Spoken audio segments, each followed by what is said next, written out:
कटनी की अर्चना तिवारी का मामला काफी दिनों तक सुर्खियों में बना रहा और जब इस पूरे मामले की सच्चाई सामने आई तो हर कोई हैरान रह गया। मिनी मुंबई इंदौर में भी अर्चना तिवारी जैसा ही एक और मामला सामने आया है। नमस्कार, मैं हूं आशीष त्रिपाठी और 22 साल की एक लड़की श्रद्धा अचानक 2 दिन पहले लापता हो जाती है और श्रद्धा को गायब हुए काफी वक्त हो चुका है, लेकिन अब तक उसका कोई अता पता नहीं चल सका है। हालांकि परिवार ने श्रद्धा को खोजने की काफी कोशिश की, लेकिन कोई कामयाबी अभी तक नहीं मिली और उसके बाद परिवार ने इसकी शिकायत पुलिस से भी की।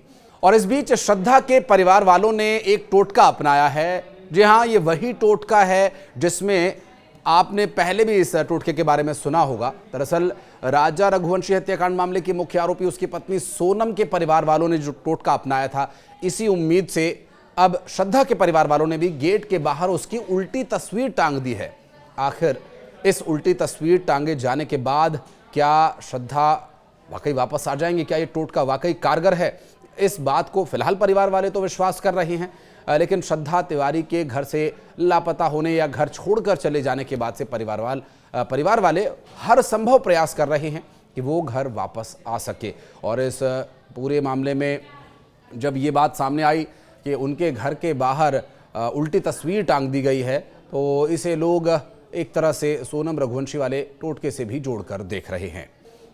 तो इंदौर की MIG पुलिस ने FIR दर्ज कर श्रद्धा तिवारी को सर्च करने का काम शुरू कर दिया है। और श्रद्धा शहर के गुजराती कॉलेज में पढ़ती हैं और हैरान करने वाली बात यह है कि श्रद्धा अपना मोबाइल फ़ोन भी घर छोड़कर चली गई थी। इस बीच जानकारी ये मिली परिवार से बातचीत में कि किसी बात को लेकर परिवार वालों ने उन्हें डांट दिया था, किसी बात को लेकर रोक दिया था, अपना डिसअप्रूवल बता दिया था, तो वो इस बात से नाराज़ हो गई। अब परिवार की डांट फटकार से अगर बच्चे नाराज़ होने लगे और ऐसे घर छोड़कर भागने लगे तो फिर समाज की जो एक पूरा ढांचा है वो ढांचा ही टूटकर बिखर जाएगा।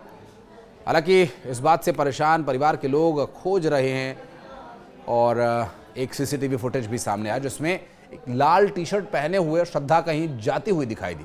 Indore additional police commissioner Amit Singh के मुताबिक परिवार के लोगों ने उसे डांट फटकार दिया था, जिसकी वजह से वो नाराज होकर चली गई। फिलहाल लड़की की तलाश जारी है। परिजनों ने पुलिस को जानकारी दी कि श्रद्धा एक शख्स जिसका नाम सार्थक बताया जा रहा है उसके साथ संपर्क में थी। वो पेशे से इंजीनियर है। पुलिस ने उसे थाने बुलाकर पूछताछ की और उसने बताया कि पिछले 15 दिनों से उसकी कोई बातचीत नहीं हुई है, क्योंकि परिवार के विरोध के वजह से श्रद्धा ने उससे दूरी बना ली थी। और पुलिस ने मोबाइल डिटेल्स खंगाली, लेकिन कोई खास सुराग हाथ लगा नहीं।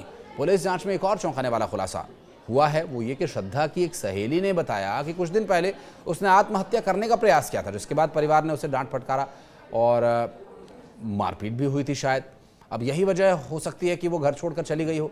दरअसल छात्रा की गुमशुदगी के बाद सोशल मीडिया पर कई तरह के भ्रामक पोस्ट वायरल होने लगे हैं। कुछ लोगों ने इसे हाल ही में कटना की लापता हुई अर्चना तिवारी मामले से जोड़ दिया। पुलिस ने साफ किया कि दोनों मामलों में आपस में कोई संबंध बिल्कुल भी नहीं है। श्रद्धा के मामले में जो प्राथमिक जांच से पारिवारिक विवाद का एंगल सामने आया है वो काफ़ी सुदृढ़ लग रहा, आधार इसका मजबूत लग रहा है कारण के तौर पर अगर देखा जाए तो। उसके बाद MIG थाना पुलिस श्रद्धा की तलाश में तब से जुटी हुई है और फ़ोन कॉल डिटेल्स के आधार पर रिश्तेदारों और दोस्तों से पूछताछ हो रही है। Additional police commissioner Amit Singh ने कहा कि फिलहाल इसे गुमशुदगी का मामला मानकर तलाश की जा रही है। गौरतलब है कि हाल ही में कटनी की अर्चना तिवारी भी 13 दिन तक रहस्यमयी तरीके से लापता थी। पुलिस ने उसे नेपाल बॉर्डर के पास से सुरक्षित बरामद कर लिया और उसके बाद अब रायसेन की निकिता लोधी के गुमशुदा होने से पुलिस और परिजनों की चिंता बढ़ गई है। बताया जा रहा है कि निकिता लोधी घर से कॉलेज की फीस जमा करने की बात कहकर निकली थी और वापस नहीं लौटी। परिजनों ने बहुत ढूंढा, लेकिन युवती का कहीं कोई सुराग नहीं मिला और फिर गुमशुदगी की रिपोर्ट दर्ज कराई गई। फिलहाल पुलिस CCTV फुटेज के आधार पर निकिता की तलाश में जुटी हुई है। गैरतगंज रायसेन की रहने वाली निकिता 18 अगस्त को कॉलेज फीस जमा करने और कंप्यूटर शॉप गई हुई थी। इसके बाद से वो घर नहीं लौटी। परिजन भोपाल आकर लगातार उनकी तलाश कर रहे हैं, पुलिस से गुहार लगा रहे हैं। पुलिस ने मामले की गंभीरता को देखते हुए CCTV फुटेज CDR को खंगालना शुरू कर दिया है और इस पूरे मामले में जो भी अपडेट होगा उस पर डिटेल्स आप तक पहुंचाएंगे। लेकिन इस बीच परिवार वालों ने भी एक नंबर जारी किया जिसमें वो कह रहे हैं कि अगर आपको कुछ पता चलता है तो इस नंबर पर कॉल करें।